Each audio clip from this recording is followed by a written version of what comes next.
how good did it feel to put a win to the regular season and also to complete 90-win seasons back-to-back for the first time in the history of the organization? Yeah, that's a big accomplishment. His team's setting out to be consistent and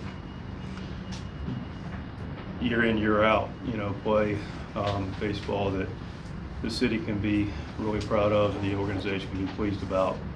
And it's a good time to reward our fans. 3.4 million plus, Padre record.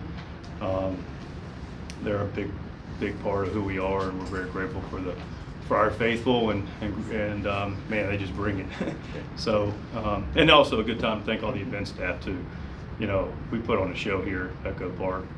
Grutner and all the people that run the events and put on this. It's well done, and people that show up and do all the things that allow us to go play and allow the fans to come have a wonderful experiences is need a tip of the hat to them. And finally to Matt Blue and the grounds crew. I mean, it's a beautiful field we play on, and so they deserve a lot of credit. But yeah, great organizational achievement today in attendance and wins, and now we move on and get ready to take care of business. Yeah, a lot of the last couple of days was getting ready for postseason. Manny getting the hit today and the home run, is that a good sign that he might be finding his time and getting ready for postseason? Yeah, I think it's a great sign. Manny knows what time it is, and we don't want him to do too much. Just be Manny and nice pretty stroke through the middle, and seeing the ball really good, not trying to do too much, and nice pretty swing to get the ball in the ballpark. So a lot of great at bats. Toddy looks great. Manny looks great. I got to tell you, some of my favorite at bats of the season was late in the season. Talk about normalizing excellence and competing regardless of circumstances, and I just love the at bats that Jackson and Sheetsy and O'Hearn and Croney took off some tough lefties right at the end.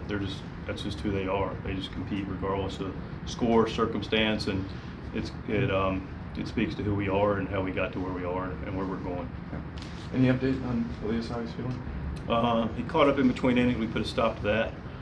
He caught up after the first time Freddie needed help, warming up a pitcher. So he felt good enough to do that. Showed up and medically, still there, but it feels better and is able to move a little bit freer today. So it's going to be a constant monitoring. Obviously, catcher being an important position and also kind of a separate position. Does this, even the threat of this, maybe change some of the calculus in your postseason roster planning? It can. AJ obviously will make the final call, but he and we are aware of the possibilities. And yes, I can't say that it's definitely part of the decision-making process, and we don't have to declare a roster until Tuesday morning. So, hang out and wait and see what happens. I think earlier this week you alluded to maybe 13 and 13, but is that definite? Is it possible maybe 14-12?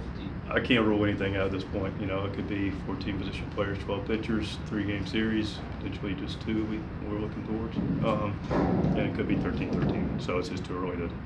That's what we'll do over the next day or so. Campy saw him in the locker. What has he been doing, and was he able to get here, and will he be on the plane to Chicago? He's been in Arizona with a lot of other players, and he'll be on the plane. And Arise was the day off today? Arise was the day off. Any clarity on starting pitchers for any of these upcoming games, or is that tomorrow for now? Gosh, let's just get the first one out of the way, right? Pavetta's going to throw game 1, and then we'll announce game 2 tomorrow, likely. With it being Pavetta in game 1, can you speak to your confidence in him and what he's meant to this so far this season? Yeah, more than deserved. I've said this a lot, but Nick, what a sign. What a great late sign into the spring training, and he's come in and fit right in, and he's done a tremendous job. He's a guy that clearly competes. I think everybody appreciates and loves his competitiveness, his stuff, but he goes out every day and he attacks hitters and commands his fastball and throws secondary pitches for quality strikes, and he's literally kept us in every game and given us more than a chance to win almost all of them. So we're excited to have him out there for game 1. David Morgan was under the weather, went on yesterday. After what you saw today, are you confident he's ready and going to be on the postseason run? I'm confident. It looked like David Morgan. Fastball was good. Curveball was really good. Mixed in a slider. I thought the stuff was good. It was going where he wanted to. Again, the breaking ball was excellent. So I think he's ready to rock.